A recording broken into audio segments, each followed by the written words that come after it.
महफिल Urdu YouTube channel पर आपका एक बार फिर से इस्तकबाल है और हम आपको खुशामदीद कहते हैं। प्यारे बच्चों, आज हम क्लास 7 का लेसन नंबर 4 यानी सबक नंबर 4 पढ़ेंगे और उसके बारे में तफसीली गुफ्तगू करेंगे। उम्मीद है कि आपने पिछले तीनों असबाक पढ़ लिए होंगे, उनका होमवर्क वगैरह कर लिया होगा और आज भी आपसे यही गुजारिश है कि आप अपना पेन और कॉपी साथ लेकर बैठिए ताकि होमवर्क भी आप साथ साथ नोट करते रहें। चलिए, आज का जो आपका सबक है उस सबक का नाम है पानी। क्या नाम है बच्चों? पानी। ठीक है, तो ये पानी की रुदाद है। पानी आपसे क्या कहना चाहता है उसके बारे में हम पढ़ेंगे। पहले सबक पढ़ लेते हैं, फिर इसके वर्ड मीनिंग करेंगे। मेरा नाम पानी है, मैं कुदरत का एक अनमोल तोहफ़ा हूँ। हवा के बाद मैं ही वो शय हूँ जो हर जानदार के लिए निहायत ज़रूरी है। अब देखिए, कुदरत कहते हैं अल्लाह तबारक व तआला को, अनमोल कहते हैं कीमती को, तोहफ़ा कहते हैं गिफ्ट को, और शय कहते हैं चीज़ को। ठीक है, जानदार आप समझते हैं जिसके अंदर जान हो, निहायत कहते हैं बहुत ज़्यादा को। ठीक है, इस तरह आप इसके वर्ड मीनिंग में सारे माना देख लेंगे। ग़िज़ा के बग़ैर तो महीनों ज़िंदा रहा जा सकता है, मगर मेरे बग़ैर ज़्यादा दिन ज़िंदा रहना तकरीबन नामुमकिन है। ग़िज़ा कहते हैं खाने पीने की चीज़ को। मैं ज़मीन के 3/4 हिस्सों पर फैला हुआ हूँ और दुनिया में कई शक्लों में पाया जाता हूँ। कौन कौन सी शक्ल है पानी की, आप बताइए। कभी बर्फ़ की हालत में ठोस, तो कभी शबनम की शक्ल में मोती के दानों की तरह बिखरा हुआ होता हूँ। कभी नदियों, नालों और दरियाओं की सूरत में बहता हूँ। यही नहीं, मैं भाप की सूरत में भी आपको नज़र आता हूँ। आप जानते हैं ना, जब पानी को आप उबालते हैं, आपने देखा होगा जब पानी को आप उबालते हैं तो पानी कम होता जाता है। वो कहाँ जाता है पानी? वो भाप बनकर ऊपर उड़ता रहता है। कई बार आपने देखा होगा जो दरिया, समुद्र या नदी है, वहाँ से सर्दियों में भाप की तरह से कुछ चीज़ें उड़ती रहती है, तो वो क्या होता है, पानी भाप बनकर उड़ जाता है और वो बादलों में जाके मिल जाता है, फिर बारिश के साथ बरसता है और फिर ज़मीन पर आ जाता है। चलिए, मेरी अहमियत का अंदाज़ा इस बात से लगाया जा सकता है कि मेरे बग़ैर ज़िंदगी का तसव्वुर महाल है। तसव्वुर कहते हैं किस चीज़ को? गुमान को, और महाल कहते हैं मुश्किल को, नामुमकिन को। इंसानों, जानवरों और पौधों के लिए निहायत ज़रूरी हूँ। अनाज की पैदावार में मदद करता हूँ, फसलों को सैराब करता हूँ और एक सेहतमंद माहौलियाती निज़ाम को बरकरार रखने में किरदार अदा करता हूँ। ये कौन कह रहा है? पानी। देखिए, यहाँ पे आपको किसान दिख रहे होंगे जो बड़ी मेहनत से अपने खेतों में काम कर रहे हैं। यहाँ पे पेड़ पौधे दिख रहे हैं आपको। ठीक है, तो ये सब किसकी देन है? पानी की देन है। अगर पानी ना हो तो ये फिर कोई भी काम नहीं हो पाएगा। चलिए, अगले पेज पे आ जाइए जल्दी से। जी, मेरे बग़ैर ज़मीन का कोई वजूद नहीं है। बिल्कुल सही बात है। बारिश की सूरत में आता हूँ, समंदरों में मौजूद हूँ और ज़ेरे ज़मीन पाया जाता हूँ। ज़ेरे ज़मीन का मतलब होता है ज़मीन के नीचे। मेरा इस्तेमाल रोज़मर्रा के मामूलात के अलावा खेती बाड़ी, बिजली पैदा करने, जहाज़ रानी और कश्ती चलाने के साथ साथ छोटे बड़े कारखानों में मुख्तलिफ़ मकासद के लिए होता है। इंसानों और जानवरों के अलावा पेड़ पौधों की ज़िंदगी के लिए मेरा वजूद लाजमी है। अलावाज़ी कहते हैं इसके अलावा। किसी जगह की आबो हवा और मौसम की तब्दीली में भी मेरा दखल है। ठीक है, आपने देखा होगा ना, कुछ इलाके बहुत ठंडे होते हैं, कुछ इलाके बहुत गर्म होते हैं। इंसानी जिस्म में मेरी अहमियत वही है जो किसी गाड़ी या कार में पेट्रोल या डीज़ल की होती है। आपने देखा होगा बच्चों, जैसे कोई भी गाड़ी बग़ैर फ्यूल के यानी कि बग़ैर पेट्रोल या डीज़ल के नहीं चलती, वैसे ही इंसान का जिस्म बग़ैर पानी के ज़िंदा नहीं रह सकता है। जिस तरह पेट्रोल या डीज़ल के बग़ैर गाड़ी का चलाना या चलना मुमकिन नहीं है, ठीक उसी तरह मेरे बग़ैर भी इंसानी ज़िंदगी की गाड़ी आगे नहीं बढ़ सकती। इंसानी जिस्म का 75% हिस्सा मुझ पर मुश्तमिल है। तो हमारी बॉडी में 75% क्या होता है? पानी। जी, इंसानी आबादी में होने वाले बेतहाशा इजाफ़े, सनाती तरक्की, काश्तकारी का फैलाव और ज़िंदगी गुजारने के मेयार में होने वाली तब्दीलियों ने मेरे इस्तेमाल की ज़रूरत को बढ़ा दिया है। अब देखिए, यहाँ पे कई सारे अल्फाज ऐसे इस्तेमाल हुए हैं जिनके मानी आपको नहीं पता होगा गालिबन। बेतहाशा कहते हैं बहुत ज़्यादा को। ठीक है, इजाफ़ा कहते हैं बढ़ोतरी को, सनाती तरक्की कहते हैं किसको? उद्योग को। ठीक है, काश्तकारी आपको पता ही है, फार्मिंग को बोलते हैं। है ना, तो मैयार कहते हैं स्टेटस को, ठीक है।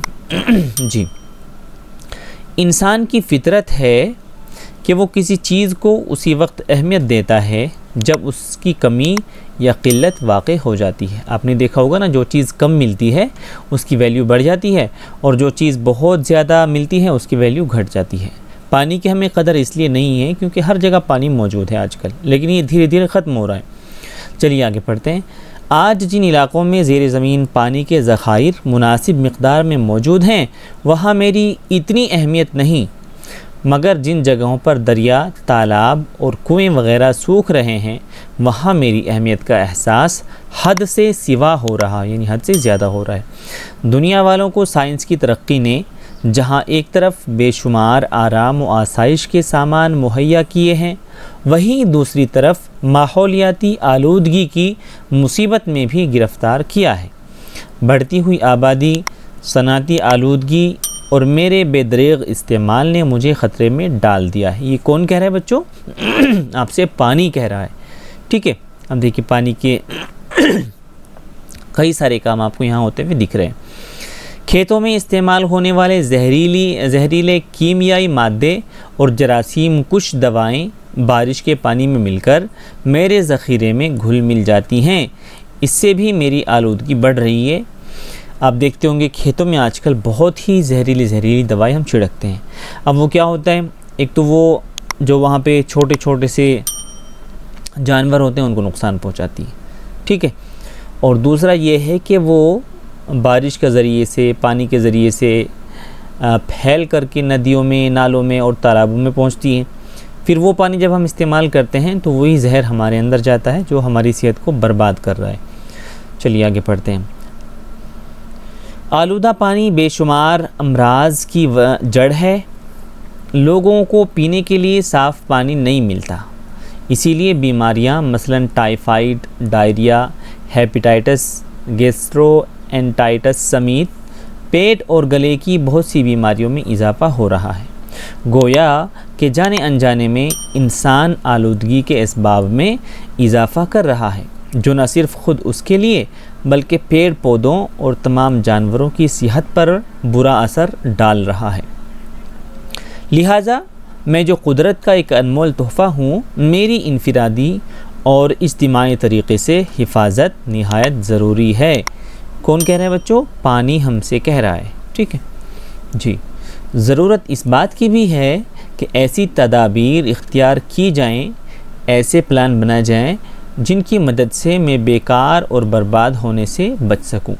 मसलन बारिश के पानी को सड़कों और नदी नालों में बहकर ज़ाय होने के बजाय कहीं जमा करने का निज़ाम कायम किया जाए, जिसमें रेन वाटर हार्वेस्टिंग, आपको पता है रेन वाटर हार्वेस्टिंग किसको बोलते हैं?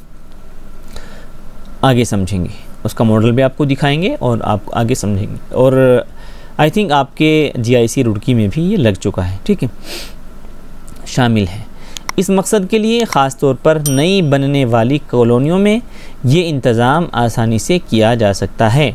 साथ ही अपने घरों में भी मुझे ज़ाय होने से बचाया जा सकता है, जैसे RO या AC वगैरह से निकले पानी का इस्तेमाल पेड़ पौधों की प्यास बुझाने, कपड़ों की धुलाई और घर की सफाई वगैरह में भी किया जा सकता है, ठीक है जी।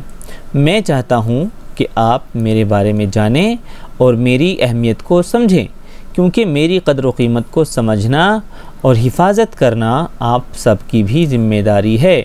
घरों में मुझे इस्तेमाल करते वक्त शायद आपको इसका एहसास भी नहीं होता कि आप मुझे किस तरह ज़ाय कर रहे हैं। आमतौर पर नहाने और दांतों पर ब्रुश करते वक्त नल को गैर ज़रूरी तौर पर खुला रखकर आप मुझे बहाते हैं। आपने देखा होगा ना, जब आप टूथपेस्ट करते हैं या फिर घर में कोई काम करते हैं तो पानी खुला रहता है, वो बहता रहता है और वेस्ट होता रहता है। तो आपको ऐसे नहीं करना है। मेरे बारे में संजीदगी से गौर कीजिए ताकि आने वाले वक्तों में पानी की कमी से होने वाली दुश्वारियों से बचा जा सके, ठीक है। ये मज़मून था इदारे की तरफ से। अब देखिए, जो हमने अभी आपको बोला था रेन क्या था बच्चों, ये वाला रेन वाटर हार्वेस्टिंग सिस्टम क्या होता है, वो ऐसे बनता है, आपको दिख रहा होगा ना इसमें जी। हाँ, अब देखिए आपको दिख रहा है यहाँ मकानों की जो छतें हैं वहाँ पे एक पाइप लगाया जाता है।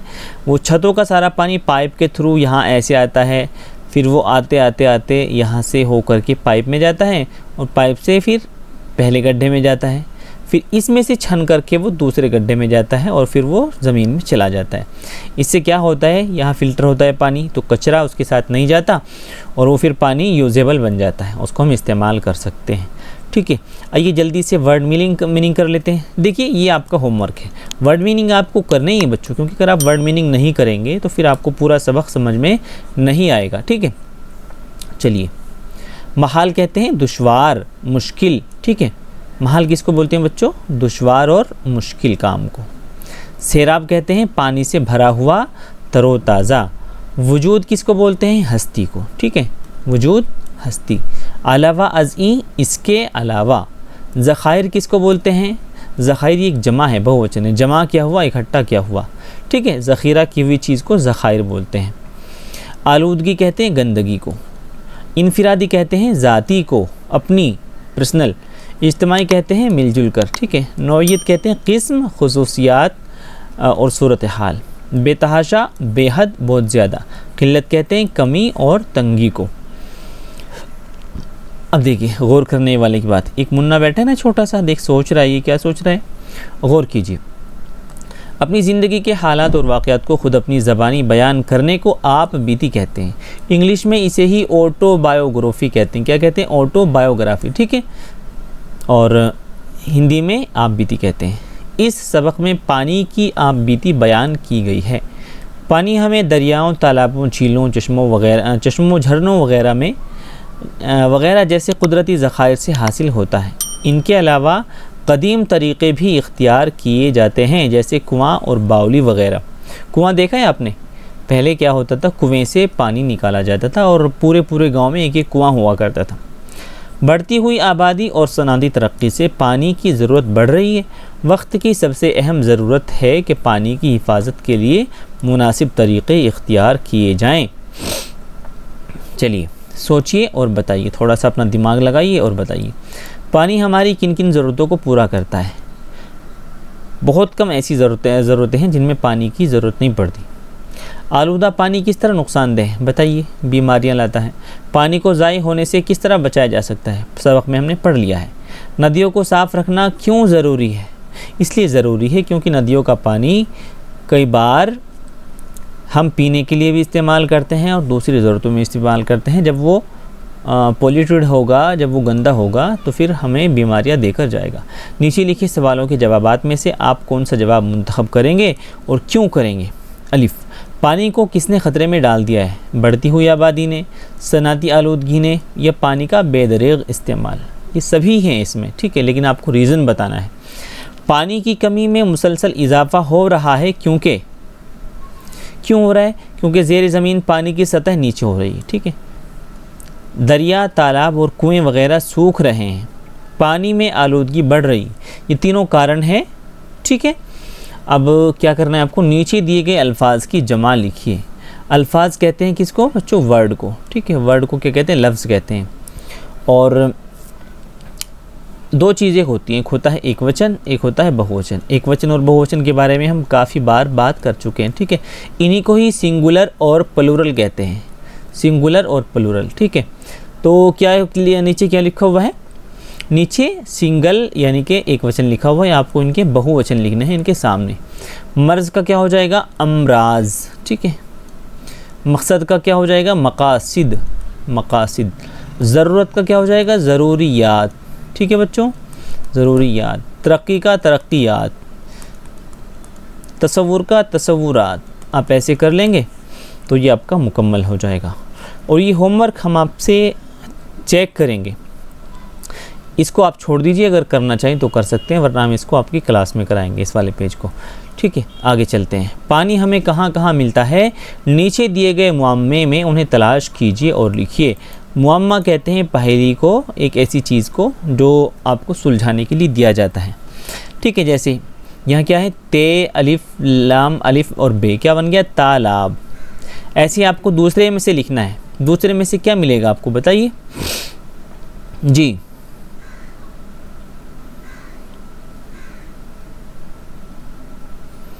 जिस तरह यहाँ पे आप क्या है, दाल, रे, ये और अलिफ, क्या बन गया, दरिया। दरिया ऊपर है कहीं, ये रहा दरिया, ठीक है। अब इसी तरह आपको देखना है कहीं बहर, कहीं दिख रहा है आपको, बे, है और रे, ठीक। आप तलाश कीजिए इनमें कहीं ना कहीं ज़रूर मिल जाएगा। ये जो ऊपर वाले अल्फाज लिखे हुए हैं ये सारे आपको कहीं ना कहीं मिल जाएंगे, ठीक है, सारे आपको कहीं ना कहीं मिल जाएंगे। तो आपको ढूंढ के इनमें से ही उसको निकालना है, ठीक है। जैसे यहाँ पे भी क्या दरिया बन जाएगा, दाल, रे, ये और अलिफ, क्या बन गया, दरिया, ठीक है जी। यहाँ हौज लिखा हुआ है तो है, वाव और ज़्वाद, हौज बन गया, ठीक है। तो आपको ऐसे ही बनाना है इनमें से ढूंढ के सारे। चलिए ये भी हो गया। जो ऊपर आपको दिया गया काम है वो आपको यहाँ पे नोट करना है, 12 लिखने हैं। पढ़िए, समझिए और लिखिए, पढ़िए, समझिए और लिखिए जी।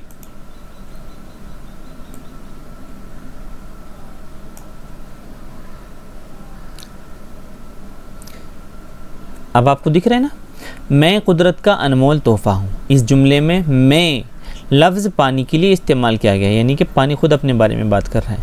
आप जानते हैं कि इस्म की जगह इस्तेमाल होने वाला लफ्ज़ ज़मीर कहलाता है। देखिए बच्चों, आपने हिंदी में भी पढ़ा होगा कि संज्ञा, क्या, संज्ञा और सर्वनाम पढ़ा है ना, संज्ञा और सर्वनाम। इंग्लिश में भी आपने पढ़ा होगा नाउन और प्रोनाउन, नाउन और प्रोनाउन पढ़ा है ना। किसको बोलते हैं बताइए, नाउन कहते हैं किसी भी चीज़ के नाम को, और प्रोनाउन कहते हैं नाम की जगह जो चीज़ें इस्तेमाल होती हैं, ठीक है। इसी तरह संज्ञा भी किसी वस्तु के, किसी आदमी के, किसी जगह के नाम को कहते हैं, और सर्वनाम कहते हैं जो उसकी जगह इस्तेमाल होता है, ठीक है। इसी तरह उर्दू में होता है, एक होता है इस्म, क्या होता है, इस्म, और एक होता है ज़मीर। जो इस्म होता है उसी को नाउन यानी संज्ञा कहते हैं, और जो ज़मीर होता है उसी को प्रोनाउन यानी कि सर्वनाम कहते हैं। अब इनको आप कैसे समझेंगे, आइए पढ़ते हैं। आप जानते हैं कि इस्म की जगह इस्तेमाल होने वाला लफ्ज़ ज़मीर कहलाता है, जैसे मैं, हम, तुम, तू, वो, उस, उन वगैरह ज़मीर की 3 किस्में होती हैं। मुतकल्लिम यानी कि जो अपने बारे में बात करता है, हाजिर जो मौजूद हो, और गायब जो मौजूद ना हो। इन्हें ज़मीर शख्सी कहते हैं। ज़मीर शख्सी फ़ाइली हालत में होते हैं या मफ़ऊली हालत में, जैसे मैं, मेरा और मुझे। यह मैं ज़मीर शख्सी है और मेरा फ़ाइली हालत और मुझे मफ़ऊली हालत है, ठीक है। इनके बारे में बाद में हम बात करेंगे। नीचे दिए गए ज़मीर के अल्फाज के फ़ाइली और मफ़ऊली हालत मालूम करके लिखिए। जैसे मैं ज़मीर अगर मैं होगा तो फ़ाइली हालत क्या होगी, मेरा, और मफ़ऊली हालत मुझे। इसी तरह हम, यहाँ आएगा हमारा, और यहाँ आएगा हमें, ठीक है बच्चों। तू, तेरा, तुझे, यहाँ आएगा तुझे, ठीक है। तुम, तुम्हारा और तुम्हें, ठीक है। तो ऐसे ही आपको करना है नीचे तक ये वाला। अब सारी चीज़ें आपको किताब में मिल जाएंगी, मैं सिर्फ हिंट दे रहा हूँ, ठीक है। आइए आगे। पानी पानी होना एक मुहावरा है जिसके माना है शर्मसार होना। पानी से मुताल्लिक़ 5 मुहावरे तलाश करके लिखिए। 1, 2, 3, 4 और 5, ठीक है। आपको 5 मुहावरे लिखने हैं जो पानी से बनते हों, पानी से रिलेट होके तलाश कीजिए। ज़माने क़दीम में यानी पुराने ज़माने में पानी के तहफ़्फ़ुज़ के लिए, पानी को सेव करने के लिए क्या तरीक़े इस्तेमाल किए जाते थे, अपने वालिदीन या बड़ों से गुफ्तगू करके मालूम कीजिए कि इन तरीक़ों और आज के तरीक़ों में क्या फ़र्क है। जैसे पहले क्या होता था जी, पहले कैसे कैसे हम वाटर को सेव करते थे, पानी को महफूज करते थे, आपके बड़े बता देंगे। तख्लीक़ी इजहार, ये आपका क्या है, सबक में पानी के मुताल्लिक़ बातें पानी की ज़बानी बयान की गई हैं। आप किसी शे को किरदार बनाकर उसके मुताल्लिक़ मालूमात उसी की ज़बानी लिखिए। जैसे मैं किताब हूँ, किताब के बारे में, जिस तरह ये सबक था ना, मैं पानी हूँ, मैं ये काम करता हूँ, इस तरह किताब के बारे में, या मैं दरख्त हूँ, मैं सड़क हूँ वगैरह। किसी पे भी आप एक टॉपिक को लेके लिख सकते हैं, ठीक है। ये आपका होमवर्क में चल रहा है अभी सारा काम। अमली काम, अब प्रैक्टिकली वर्क क्या है आपके पास। रेन वाटर हार्वेस्टिंग के बारे में दिए गए वेब लिंक से मालूमात हासिल कीजिए और जमात के साथियों में से गुफ्तगू कीजिए। अपने जो क्लासमेट हैं, देखो ये वाला जो लिंक आपको दिख रहा है ना, जब आप किताब पढ़ेंगे और इसके लिंक को आप ओपन करेंगे तो ये आपको रेन वाटर हार्वेस्टिंग में पहुंचा देगा। पानी का हर कतरा कीमती है, इस मौजू पर अपने हम जमात साथियों के साथ मिलकर चार्ट बनाइए और इसे अपने स्कूल के बोर्ड पर लगाइए। ये आपका प्रैक्टिकली काम है, ठीक है। पानी के तहफ़्फ़ुज़ के लिए कौमी और इलाक़ाई सतह पर कई प्रोग्राम चलाए जा रहे हैं, उनके बारे में मालूमात हासिल कीजिए और लिखिए, ठीक है। ये क्या था बच्चों, आपका प्रैक्टिकली वर्क था, ठीक। अब एक छोटी सी नज़्म है, उसको भी आप पढ़ लीजिए, ठीक है। बोर तो नहीं हो रहे ना, चलिए इसको जल्दी से पढ़ लेते हैं जी। फूलों का कुंज दिलकश भारत में एक बनाएं, हुब्बे वतन के पौधे इसमें नए लगाएं, एक एक गुल में फूंके रूहे शमी में वहदत, एक एक कली को दिल के दामन से दें हवाएं, मुर्गाने बाग बनकर उड़ते फिरें चमन में, नगमे हो रूह अफ़ज़ा और दिलरुबा सदाएं, छाई हुई घटा हो मौसम तरब फ़ज़ा हो, झोंके चले हवा के अशजार लहलहाएं, ठीक है। इस कुंज दिल नशी में कब्ज़ा न हो ख़िज़ा का, जो हो गुलों का तख्ता हो एक जिना का, बुलबुल को हो चमन में सयाद का न खटका, खुश खुश हो शाख़ गुल पर गम हो न आशियाँ का, मौसम हो जोश गुल का और दिन बहार के हों, आलम अजीब दिलकश हो अपने गुल सिता का। तो ये एक छोटी सी नज़्म थी, एक शेर और इसका रह गया, वो भी देख लीजिए। मिल मिल के हम तराने हुब्बे वतन की गाएं, बुलबुल हैं जिस चमन के गीत उस चमन के गाएं। तो ये जो नज़्म थी आपके सबक की, ये किसकी है बच्चों, सरवर जहान आबादी, ये एक बड़े शायर गुज़रे हैं, इनकी ये नज़्म थी। तो उम्मीद करते हैं ये सबक आपने पढ़ा होगा, आपको अच्छा लगा होगा, और अगर आपने अभी तक पिछले सबक नहीं किए तो उनको भी आप कर लीजिए, ठीक है।